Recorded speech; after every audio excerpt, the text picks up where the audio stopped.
Gente, o que leva um casal a se divorciar?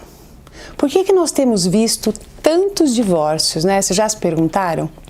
Muitos casais namoram pouco tempo e logo se casam. Muitos desses casamentos dão certo e muitos também dão errado. E aí a gente logo presume que tenha sido porque eles não se conheciam, né, o suficiente. E claro, depois de casados é que eles acabaram descobrindo características um do outro que eles não gostaram ou nem, não sabiam lidar. Só que a gente também vê casais que namoram por anos, né? E que, surpreendentemente, se divorciam em pouco tempo. Então, o que será que acontece, né, gente? Quais são as principais causas dos divórcios? Bom, vamos falar das principais. Primeira, valores e criações muito diferentes.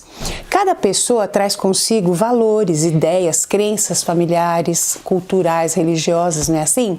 Cada pessoa tem uma maneira de agir e tem as suas próprias ideias a respeito das coisas, né? O que é normal para um pode ser invasivo para o outro, né? Um tenta resolver o conflito no grito, o outro já nem gosta de conversar quando está nervoso ou nem gosta de conversar.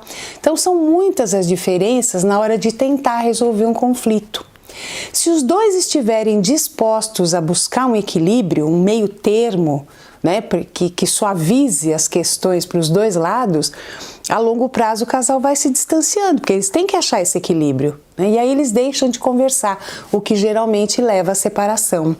Por isso é importante que o casal fale, que ele se abra, conte, né, para o outro o que incomoda, o que machuca, mesmo porque ninguém lê pensamento, né? Segundo, permitir a intromissão dos pais ou dos amigos, que é quando um dos membros do casal, ou até mesmo os dois às vezes, né, permitem palpites, eles não tomam decisões sem questionar o pai ou a mãe, eles expõem problemas pessoais do parceiro ou do relacionamento, expondo a intimidade do casal. Toda tomada de decisão vira uma mesa redonda, vocês já viram isso? Onde todos opinam, não é mais uma decisão só do casal. E isso nunca dá certo, porque a família acaba se tornando invasiva, dando palpite em tudo, interferindo nos planos e metas do casal e até na criação dos netos. Ou mesmo quando um dos membros do casal confidencia a amigos questões íntimas do parceiro ou do casamento, e tem pessoas que não suportam ter suas vidas abertas, expostas aos outros, né? Se sentem traídos na sua confiança e intimidade. É sempre preciso que se coloque limites, né? Que não se exponha a vida íntima do casal. Mesmo porque, gente, o casal briga e faz as pazes, se perdoam, mas os pais, os amigos, os irmãos vão ficando com raiva da sua esposa ou do seu marido, do seu namorado. Né? Você perdoa, mas eles não. Então preservem a intimidade de vocês, tá? Terceira causa dos divórcios: filhos de relacionamentos anteriores. Muitos casais têm brigas constantes por causa dos filhos de outros casamentos, né? Existem muitos casos onde os filhos, principalmente na adolescência, não aceitam a separação dos pais e tornam o novo casamento de um deles um inferno, né? Mas também pode haver muito ciúme em relação à criança, e aí a esposa ou o marido começa a competir com o filho por atenção, e muitos acabam se divorciando porque percebem que os filhos são mais importantes do que o novo casamento. Em outros casos, o filho faz muitos desaforos para o padrasto ou para a madrasta, né? E o pai ou a mãe não colocam limites, não exigem respeito, porque muitos se sentem culpados com esse novo casamento ou com medo de traumatizar os filhos, e os conflitos chegam ao ponto do divórcio, realmente, né? Sem contar que os filhos também podem manipular o pai ou a mãe para que eles se separem, provocando brigas, fazendo várias queixas, às vezes até inventadas, né?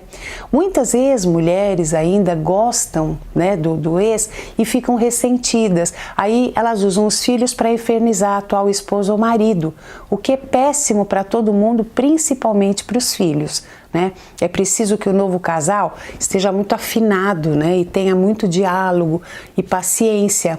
E é preciso também explicar aos filhos o quanto eles são amados, mas que agora ele tem um novo parceiro ou parceira e que ninguém vai fazer com que o seu amor por eles acabe.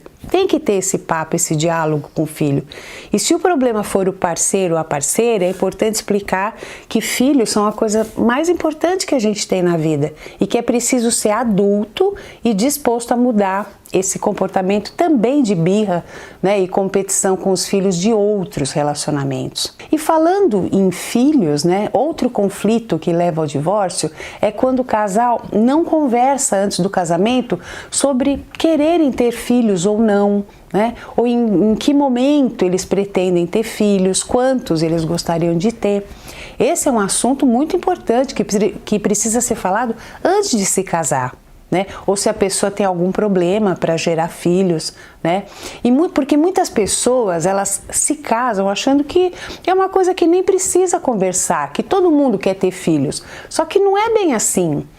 Muitos homens e mulheres hoje em dia eles não querem ter filhos, por isso que é preciso que se converse, que se combine sobre isso muito bem, isso é muito importante. E essa expectativa frustrada pode levar ao divórcio, tá? Quarta causa, infidelidade. Não exatamente nessa ordem, né? Eu estou falando das principais causas que levam ao divórcio. E a infidelidade é um dos motivos mais comuns dos divórcios. A traição abala a maioria dos casamentos, não tem como. Muitos tentam continuar, mas realmente a maioria não consegue, porque a quebra de confiança, na maioria das vezes, se mostra definitiva, não é assim? Perdoar ou não é uma decisão pessoal, depende de cada um, né, de como cada pessoa encara essa situação e se sente a respeito dela. É possível sim, claro, perdoar e resgatar a confiança, né? Assim como também é possível se arrepender de verdade e não trair mais. Isso varia, depende de cada um e da relação que se estabelece pós-traição.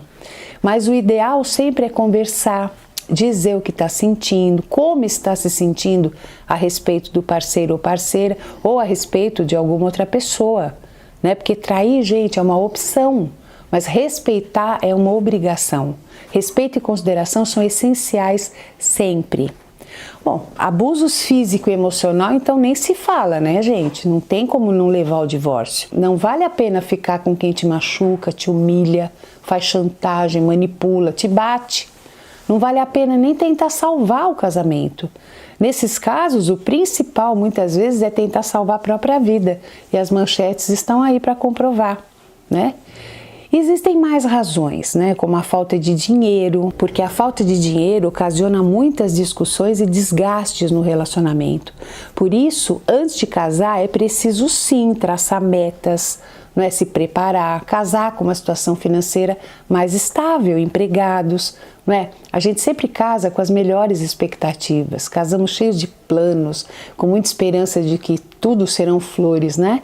Mas a convivência pode trazer surpresas e decepções que a gente não imaginava. São as adaptações, porque cada um vem com uma bagagem e é preciso fazer ajustes, haver uma adaptação a uma vida juntos, né? Mas antes de pensar em divórcio, existe o diálogo, existem as tentativas, os recomeços, né? E se vocês não conseguirem mesmo se entender, procurem uma terapia de casal, que traz muitos benefícios aos relacionamentos. Estamos entendidos, gente? Ó,